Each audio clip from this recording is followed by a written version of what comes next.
আর এখন আমরা চলে এসেছি নিউ মাল জংশন স্টেশনে। আবার এখান থেকে অন্য এক গন্তব্য, অন্য এক জায়গায় যাওয়ার। এখন আমরা ভুটানের একটা প্ল্যান করেছি একদিনে যে ঘুরে দেখার।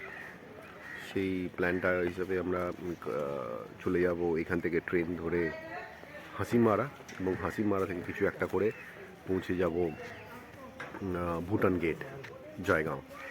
সেইখানেই আজকে স্টে। দেখা যাক কী কী হয়, আপনাদের দেখাবো।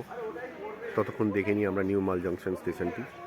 আচ্ছা, নিউ মাল জংশন স্টেশনে যখন আপনারা এসে পৌঁছবেন তখন যদি দেখাই আপনাদের, এই যে জায়গাটি আছে, এই জায়গা দিয়ে আপনি বেরিয়ে যেতে পারেন। ওখানে টোটো স্ট্যান্ড আছে, টোটো স্ট্যান্ডে টোটো দাঁড়িয়ে থাকে, টোটো করে মালবাজার চলে যেতে পারেন। আর ওখানে রয়েছে আবার এছাড়া ওখানে অনেক গাড়িও দাঁড়িয়ে থাকে, গাড়ি করে আপনি লাভা চলে যেতে পারেন, ডুয়ার্স চলে যেতে পারেন, এইসব জায়গায় চলে যেতে পারেন। আর টিকিট কাউন্টারটা রয়েছে ঠিক এইদিকে টিকিট কাউন্টার। এটা 1 নম্বর প্ল্যাটফর্ম। 1 নম্বর প্ল্যাটফর্ম থেকে বেরিয়ে আপনি পেয়ে যাবেন সমস্ত রকমের যাওয়া গাড়ি বা টোটো আপনারা পেয়ে যাবেন। তো এটাই, চলুন দেখা যাক নেক্সট আমাদের এই জয়গাঁও ভুটান ট্রিপটা কীরকম লাগে।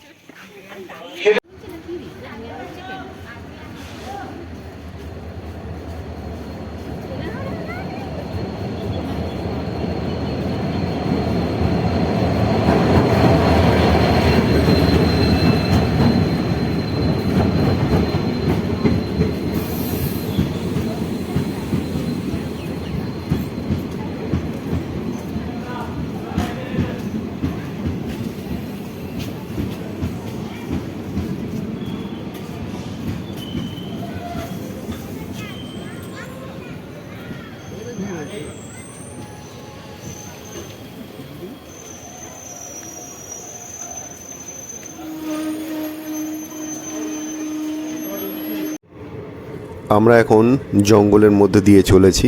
আমাদের ট্রেন শিলিগুড়ি বামনঘাট ইন্টারসিটি এক্সপ্রেস আমরা নিউ মাল জংশন থেকে ধরে নিয়েছি। আর এখন ট্রেন ছুটে চলেছে ডুয়ার্সের জঙ্গলের মধ্যে দিয়ে। বলা যেতে পারে এটা ডিপ ফরেস্ট। মাঝে মাঝে ময়ূর এবং দু একটি অন্যান্য প্রাণীও চোখে পড়ছে এদিক ওদিক।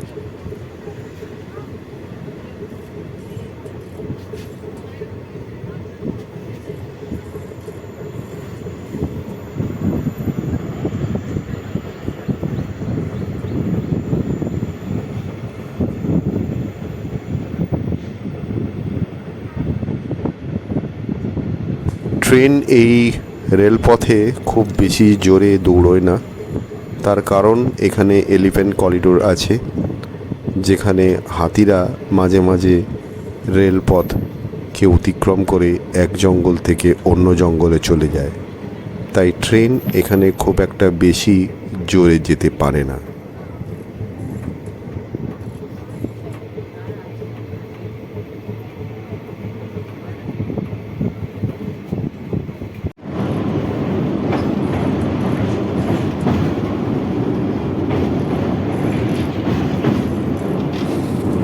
জঙ্গল থেকে নদী, নদী থেকে পাহাড়, এইভাবেই আমাদের ট্রেন ছুটে চলল তার গন্তব্য হাসিমারার উদ্দেশ্যে।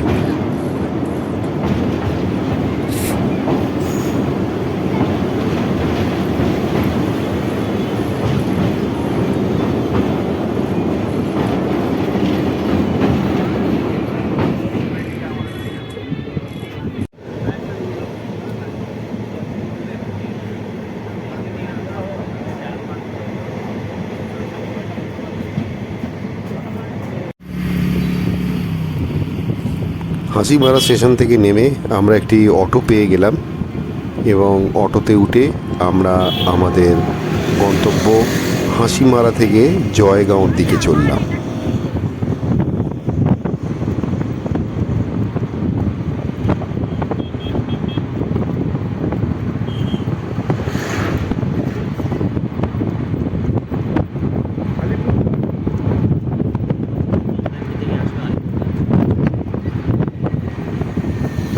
এখান থেকে আলিপুরদুয়ার বাস পাওয়া যায় না গাড়ি পাওয়া যায়?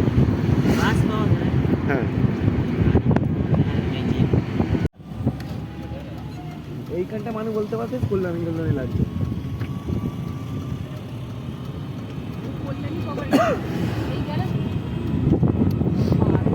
পারো